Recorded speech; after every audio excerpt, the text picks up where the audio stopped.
إن الحمد لله نحمده ونستعينه ونستغفره ونعوذ بالله من شرور أنفسنا ومن سيئات أعمالنا.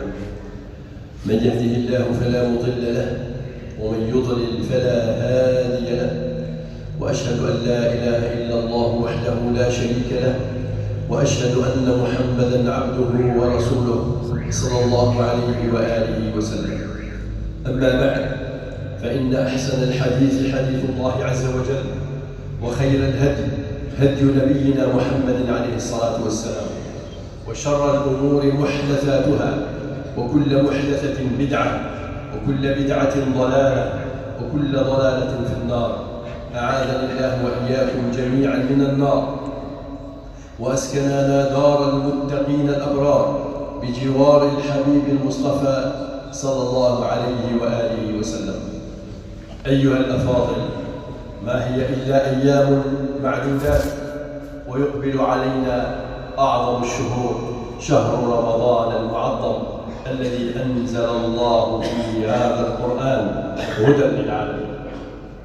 هذه نصائح أيها الإخوة الأفاضل أقدمها لكم جميعا، ذكرانا وإناثا، كبارا وصغارا، ونحن مقبلون على هذا الشهر العظيم الذي أنزل الله فيه القرآن الكريم أعظم كتبه وآخرها. نحن مقبلون على شهر الصيام والقيام، شهر الخير والبركات، شهر الجود والإحسان، شهر الرحمة والمغفرة والعتق من النيران، شهر فرض الله علينا صيامه وسن لنا رسول الله صلى الله عليه وسلم قيامه، لما في ذلك من الخير العظيم على الصائم وعلى المجتمع جميعا، من تزكية النفوس وتطهيرها، ولما في ذلك من تربية النفوس على مراقبة الله والخوف منه ومحبته وإجلاله وتعظيمه وسمو النفس وعلوها وتقواها. قال تعالى مخاطبا عباده المؤمنين جميعا: يا أيها الذين آمنوا كتب عليكم الصيام كما كتب على الذين من قبلكم لعلكم تتقون. فالصيام إذا كان على الوجه المشروع يجعل الصائمين أتقياء يطيعون ربهم ولا يعصونه، ويحسن بعضهم إلى بعض ولا يسيء بعضهم إلى بعض، خلافا لما عليه الصائمون في هذا الزمان الذين يسيئون إلى الناس بالأقوال والأفعال بدعوى أنهم صائمون، وجهلوا أن الصائم حقا وصدقا من صامت جوارحه، وأن من صام حقا وصدقا إذا أوذي وإذا شتم قال إني صائم إني صائم، كما أخبر النبي المصطفى عليه الصلاة والسلام. فرمضان أيها الإخوة الأفاضل فرصة ذهبية عظيمة لنا، تجيء مرة واحدة كل عام فيستغلها الصالحون، جعلني الله وإياكم جميعا منهم وما أقلهم، فيكرمون هذا الشهر الكريم، ويضيع للأسف الشديد سدى على الغافلين وما أكثرهم الذين لا يكرمونه ولا يحسنون إليه ولا يحسنون فيه، بل منهم للأسف الشديد من يسيء فيه ويزداد سوءا فيه. رمضان محطة عظيمة ينبغي أن نتوقف عندها مليا لنصلح أحوالنا مع الله ونصلح أحوالنا مع الناس، ولننظر إلى ما نحن فيه من أمن وطمأنينة، ونتذكر نعم الله جل وعلا الكثيرة علينا. فكم من أناس حرموا نعمة بلوغ رمضان، وكم من أشخاص صاموا معنا العام الماضي وهم هذا العام أموات غير أحياء، توفاهم الله جل وعلا قبل قدومه. وكم من أناس كانوا أصحاء العام الماضي وهم لا يستطيعون الصيام هذا العام لأمراض حلت بهم. وكم من أناس هم خير منا تقى وصلاحا، يصومون كما نصوم ويجوعون كما نجوع ويعطشون كما نعطش، ولكن إذا جاء وقت الغروب لا يجدون أطيب المأكولات والمشروبات، بل لعلهم لا يجدون المأكولات أصلا. فرمضان فرصة عظيمة لتذكر اليتامى والأرامل والجياع، وتذكر الناس الذين لا يستطيعون الزواج، فلا تنسوا المشاركة أيها الأفاضل في قفة رمضان لمساعدة الفقراء والمساكين، فهذه الصناديق موجودة في الصفوف الخلفية للمسجد، قد خصصت لهؤلاء الفقراء والمساكين، فأنفقوا في سبيل الله ولا تخشوا من ذي العرش إقلالا. أيها الإخوة والأخوات، علينا أن نجتهد في هذا الشهر غاية الاجتهاد في الأعمال الصالحة التي تقربنا إلى الله وترفعنا إلى الدرجات العلى في جنات النعيم. فشهر رمضان شهر الخيرات والرحمة والبركات، وشهر الجود والإنفاق، شهر التنافس على البر والتقوى والإحسان، شهر محبب إلى النفوس المؤمنة التقية والقلوب المخلصة النقية، شهر تسلسل فيه الشياطين وتفتح فيه أبواب الجنان وتغلق فيه أبواب النيران، وفيه ليلة عظيمة هي ليلة القدر، خير من 1000 شهر، من قامها إيمانا واحتسابا غفر الله له ما تقدم من ذنبه. أيها الأفاضل، سوف يتحسر كثير من الناس الذين يسيئون في رمضان، والذين لم يتوبوا إلى ربهم ولم يحسنوا فيه، يتحسرون يوم ينقضي رمضان، ويتحسرون يوم القيامة على ما فرطوا في جنب الله جل وعلا. قال الله تعالى: أن تقول نفس يا حسرة على ما فرطت في جنب الله. وقال: أو تقول حين ترى العذاب لو أن لي كرة فأكون من المحسنين، يعني تتمنى أن تحسن وترجع إلى الدنيا لتحسن، أحسن الآن أيها المسلم. وقال تعالى: يا أيها الذين آمنوا لا تلهكم أموالكم ولا أولادكم عن ذكر الله ومن يفعل ذلك فأولئك هم الخاسرون، وأنفقوا مما رزقناكم من قبل أن يأتي أحدكم الموت فيقول رب لولا أخرتني إلى أجل قريب فأصدق وأكن من الصالحين. فتصدق الآن وكن من الآن من الصالحين، وأعد نفسك لهذا الشهر العظيم. على الصائم أن يجتهد غاية الاجتهاد في إحسان صيامه وإحسان قيامه والإكثار من قراءة القرآن ومن قول أحب الكلام إلى الله: سبحان الله والحمد لله ولا إله إلا الله، ومن لا حول ولا قوة إلا بالله، والصلاة على الحبيب المصطفى، وغير ذلك مما جاء عن النبي المصطفى صلى الله عليه وسلم. وعليه أن يسعى غاية السعي في الإحسان إلى الناس بإفطار صائمهم وإعانتهم بما يستطيع من تفريج كرباتهم والتيسير على معسريهم. وعليه أن يجتنب الربا وأكل أموال الناس بالباطل، ويجتنب أذاهم بالغيبة والنميمة والكذب والفحش وقول الزور، فهذه فرصتنا العظيمة الذهبية الثمينة، وقد فتحت أبواب الجنة وغلقت أبواب النار وسلسلة الشياطين. علينا أيها المسلمون أن نجد ونجتهد في هذا الشهر الكريم، ونبدأ الاجتهاد من الآن، وأن لا نتكاسل حتى إذا مر شهر رمضان ندمنا على التفريط وتحسرنا على إضاعته، ولا ينفع حينئذ الندم. وعلينا أن نرد المظالم إلى أهلها. قال عليه الصلاة والسلام: من كانت له مظلمة لأخيه من عرضه أو شيء، يعني من مال وغيره، فليتحلله منه اليوم قبل أن لا يكون يعني يوم القيامة دينار ولا درهم. إن كان له عمل صالح أخذ منه بقدر مظلمته، وإن لم تكن له حسنات أخذ من سيئات صاحبه فحمل عليه. فاتقوا الله واحذروا أن تكونوا يوم القيامة من المفلسين. وعلينا أن نندم على الذنوب والمعاصي وأن نقلع عنها، ونعزم عزما جازما أن لا نعود إليها أبدا. فالتائب من الذنب كمن لا ذنب له، فتوبوا إلى الله، وتوبوا إلى الله جميعا أيها المفلحون، أيها المؤمنون لعلكم تفلحون. سارعوا إلى أداء الفرائض وإلى فعل الخيرات واجتناب المنكرات. وكيف لا يسارع العبد المسلم إلى الأعمال الصالحة التي تكون سببا لدخوله الجنة، وفي الجنة ما لا عين رأت ولا أذن سمعت ولا خطر على قلب بشر. ألا ترى أيها المسلم أنك إذا دخلت الجنة رأيت عباد الله الصالحين، وعلى رأسهم أنبياء الله ورسله؟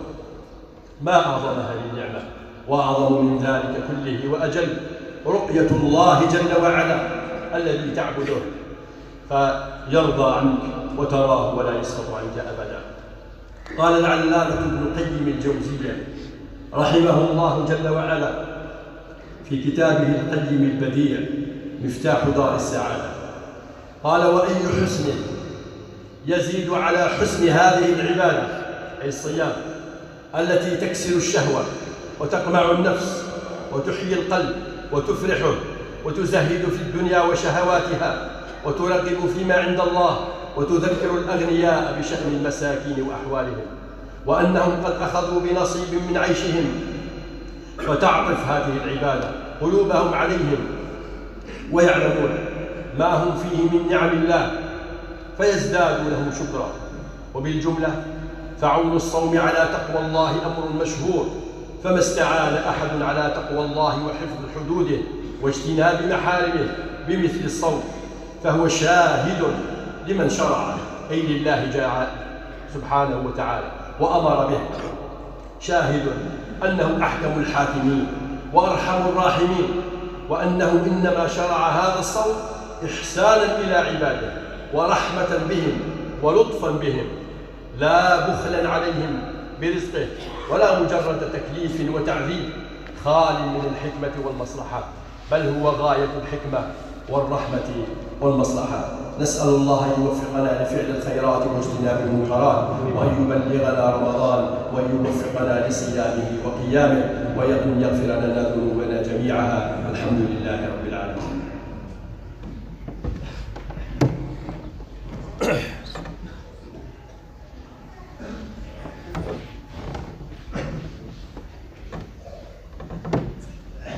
بسم الله والصلاة والسلام على النبي المصطفى محمد بن عبد الله وعلى آله وصحبه ومن تبعهم بإحسان إلى يوم الدين.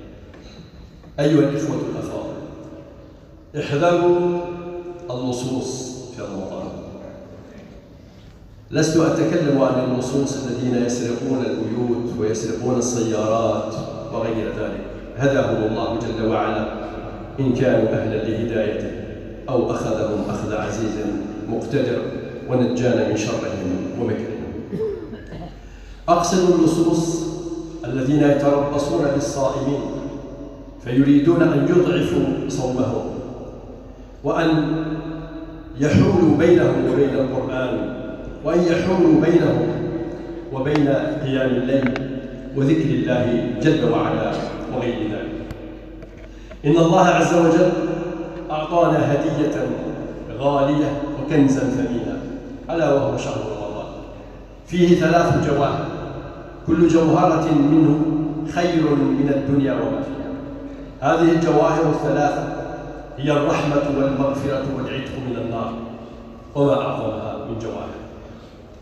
وأما اللصوص وقطاع الطرق والمتآمرون على أهل الصيام والقيام فهم مجموعة، أولها وأخطرها هو هذا التلفاز، القنوات التلفزيونية ووسائل التواصل عموما، وخاصة القنوات التي تتكالب في هذا الشهر، فتأتي بالمسلسلات وتسميها كذبا وزورا المسلسلات الرمضانية، وتأتي بالأفلام والمسابقات وغير ذلك لتصد عن سبيل الله جل وعلا، لتصد الناس عن القيام، فكثير منها تكون في وقت القيام، فتصد الناس عن القيام وتصد الناس عن الذكر وتصد الناس عن القرآن. فليحذر المسلم منها، فليحذر المسلم منها، فهذا الشهر قد يكون آخر شهر لك. فكم من إنسان كما قلنا صام معنا العام الماضي ولم يصم معنا هذا العام، قد ذهب أو مرض، فاجعل هذا الصيام كآخر صوم لك، اجعله كآخر صوم لك وكآخر شهر تصومه، حتى تستطيع أن تصومه حقا وصدقا إيمانا واحتسابا، وحتى يكون أفضل شهر صمته في حياتك. الإنسان إذا أراد أن يصلي ووضع في نفسه أن تلك الصلاة هي صلاة مودع فإنه يحسنها ويتقنها ويخشع فيها. فكذلك الصيام، إذا قلت هذا لعله آخر صوم لي، فإنك تحسنه صياما في نهاره وقياما في ليله وذكرا وقرآنا وإحسانا إلى الناس وغير ذلك. أما إذا قلت جاءك طول الأمل وقلت سوف أصوم 20 سنة بعد ذلك أو 30 أو 40، لا زلت صغيرا، لا زال عمري 20 أو 30، ويطول بك الأمل فيقسو قلبك فلا تحسن الصيام. احذر من هذه القنوات التي تصد عن سبيل الله، وحالها كحال مشركي قريش الذين قال الله فيهم وقال الذين كفروا لا تسمعوا لهذا القرآن والغوا فيه لعلكم تغلبون.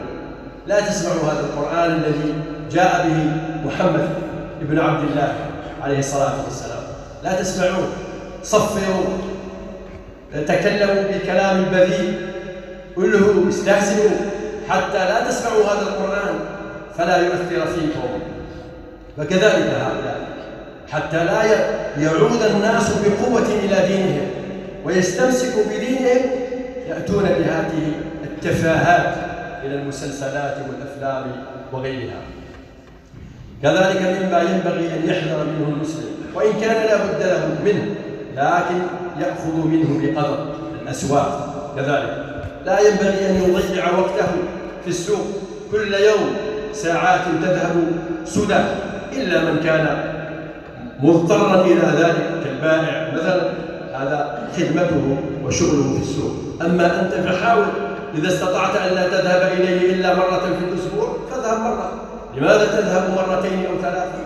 إذا استطعت أن لا تذهب كل يوم نصف ساعة أو 20 دقيقة مثلا، لماذا تذهب ساعة أو أكثر؟ فهناك يفرق الشيطان ويضيع منك وقت كثير تستغله في ذكر الله وطاعته وفعل الخيرات. كذلك من الأمور التي يغفل عنها كثير من الناس وتكون سببا في تضييع كثير من الأجر السهر. فكثير من الناس يقول لك أسهر في رمضان، بل منهم للأسف الشديد من يسهر إلى صلاة الفجر ثم ينام قبل أن يصليها، يعني بمجرد أن يبدأ الأذان أو قبله بدقائق قليلة يذهب إلى النوم وقد ذهب ليله كله في غفلة، سواء مع هذا التلفاز أو في المقاهي أو في الملاعب أو في كذا. وينبغي على الإنسان ألا يسهر إلا فيما فيه خير من قراءة القرآن وقراءة حديث النبي صلى الله عليه وسلم وتعلم العلم النافع، أو في قيام الليل وفي الصلاة في بيته وذكر الله وغير ذلك مما ينفعه، أو في تفقد إخوانه من الفقراء والمساكين والإحسان إليهم. فاحذر أن يذهب ليلك بطوله سدى فيما لا ينفع، سواء في التلفاز أو في وسائل التواصل الاجتماعي أو غير ذلك، أو في الجلوس مع أصحاب لا تستفيد منهم، إنما كلامك معهم غيبة ونميمة وكذب وتدخل في حال الناس، فلان فعل وفلان فعل وهكذا. كذلك من الأمور التي ينبغي على المسلم أن يحذر منها المجالس التي لا يكون فيها ذكر لله ولا صلاة على الحبيب المصطفى صلى الله عليه وسلم ولا تذكر وتذاكر بينه وبين أصحابه إنما هي مجالس خالية من ذكر الله والصلاة على الحبيب المصطفى صلى الله عليه وسلم. قال النبي صلى الله عليه وسلم: ما جلس قوم مجلسا لم يذكروا الله تعالى فيه ولم يصلوا على نبيه صلى الله عليه وسلم إلا كان عليهم ترى، أي ندامة يوم القيامة. قال: فإن شاء عذبهم وإن شاء غفر لهم. ومن أعظم الأمور التي ينبغي على المسلم أن يهتم بها وأن يعتني بها في هذا الشهر العظيم هي الإحسان إلى الوالدين، بر الوالدين. ما أعظمها من نعمة أن تكون بارا بوالديك، ما أعظمها من نعمة أن يكون أبوك وأمك راضيين عنك، فإذا مت ووالداك راضيان عنك وربك جل وعلا راض عنك، أعظم نعمة أن يرضى عنك رب العالمين لأنك محسن في عبادته، ويرضى عنك الوالدان وبرضاهما يرضى عنك رب العالمين، وذلك بالإحسان إليهما وعدم الإساءة إليهما وعدم عقوقهما. فابتسم في وجهيهما وأحسن لهما بكل ما تستطيع، فذلك ينفعك في دنياك وينفعك يوم يقوم الناس لرب العالمين. اللهم اشف مرضانا، اللهم ارحم موتانا، اللهم انصرنا على من عادانا، اللهم بلغنا رمضان واجعلنا ممن يصومه إيمانا واحتسابا. وسبحانك اللهم بحمدك، أشهد أن لا إله إلا أنت، أستغفرك وأتوب إليك.